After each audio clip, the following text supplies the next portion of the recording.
Evening.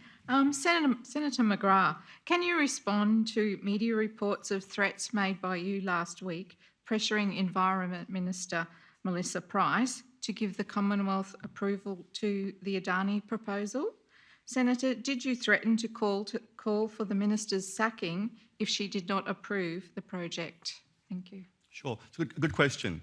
I don't talk about private conversations. So I don't talk about communications I have with colleagues. End of story. But I will address the issue though in terms of... Before you move on, because I think it would be good to get a clarification on that, because it was a big story in the Courier Mail and right around the country. So you say you don't talk about private conversation, that's fine. Would you like to say here on the panel tonight that that story was wrong? I don't talk about private conversations. So you're not denying the story? I don't talk about private conversations at any point with any colleague. I don't talk about what we discussed out in the green room. You know the people in the room will assume that therefore the story was right. Is that a fair assumption? Yes. Okay. So can you live with that? People can make those assumptions. The important issue is how the minister made the approval. And she made the approval based on a recommendation from the Department of the Environment. Also with advice, technical advice, from CSIRO and Geoscience Australia. So the minister went through the proper process, made the appropriate approval. Now, I'm a senator from Queensland.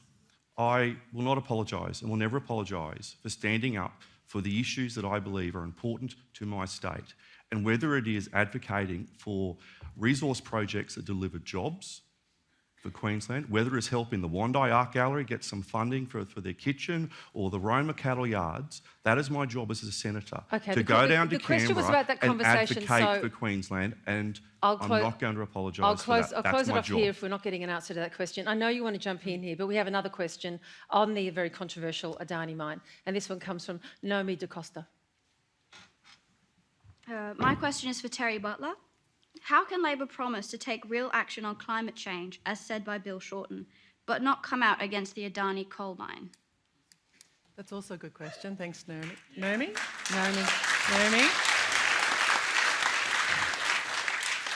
And I'm very pleased to see Somerville House here tonight. It's wonderful to have a local school in the audience. It's a really interesting question because we have a suite of policies to take action on climate change. And I think one of the difficulties with the Stop Adani, not Save Adani slogan is... Bit of a Freudian slip there. Definitely. I'm against it, but I think you all know that it's a pretty strong debate. It's become a slogan. It's really been deprived of its meaning. Stop Adani, I think, is becoming a proxy for climate change, but really, if we want to take real action on climate change, then stopping one mine just isn't enough. It's not the main point. The main point is, what can Australia do to reduce emissions, to increase renewables, to increase energy efficiency, and to increase investment in climate change fighting technologies. And I think, we've also been very clear about the difficulty. We're being sensible about potential future, if we do win government, I don't know if we will, potential future decisions that a future Environment Minister might have to make. And I think Tony Burke has been very clear about why he is being so careful about what he says about the mine and its approval in the public sphere. But let me just say this.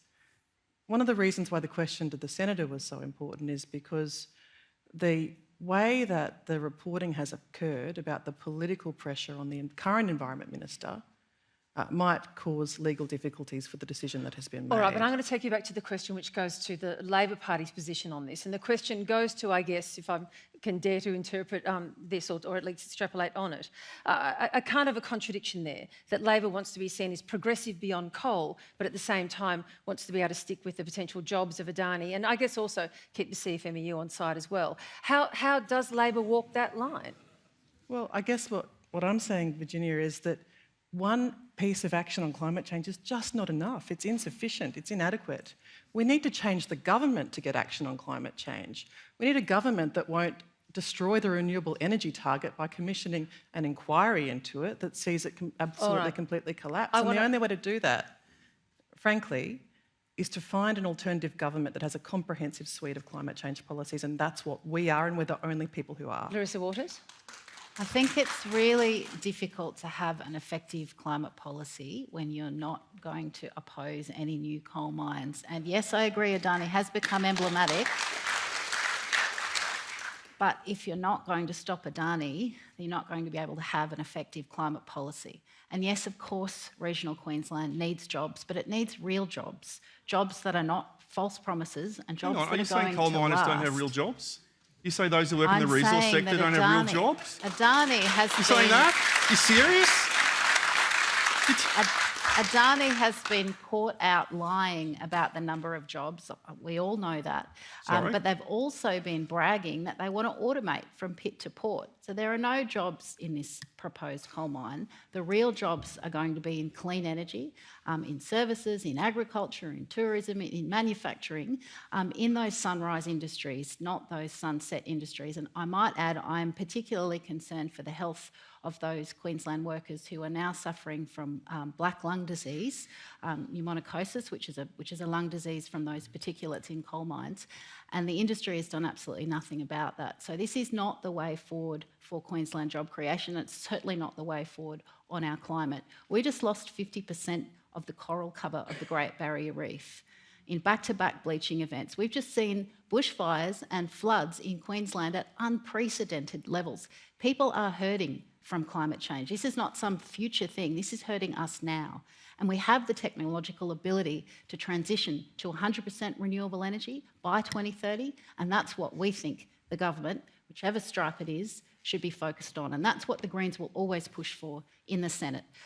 That's why the choice in the Senate is so important. I'm not going to be because next. I'm going to James McGrath. I'd like to go.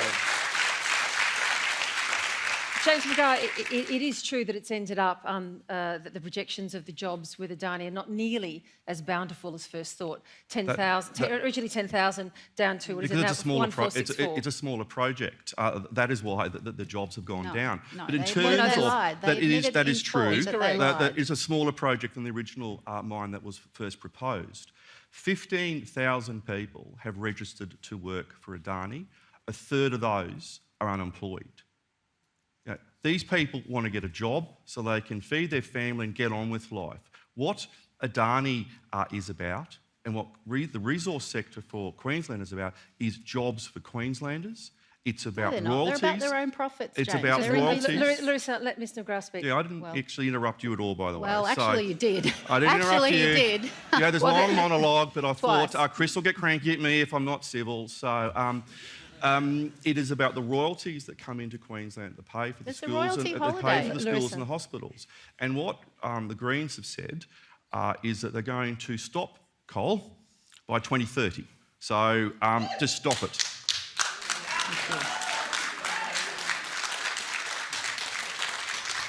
For every coal me- mine job, there are 6 jobs outside the coal mine in the region. So the royalties. Adani is a huge benefit you've to just our clapped. state. You've just clapped the destruction of the Queensland economy. You've just clapped mass unemployment, and so I'm disappointed in that.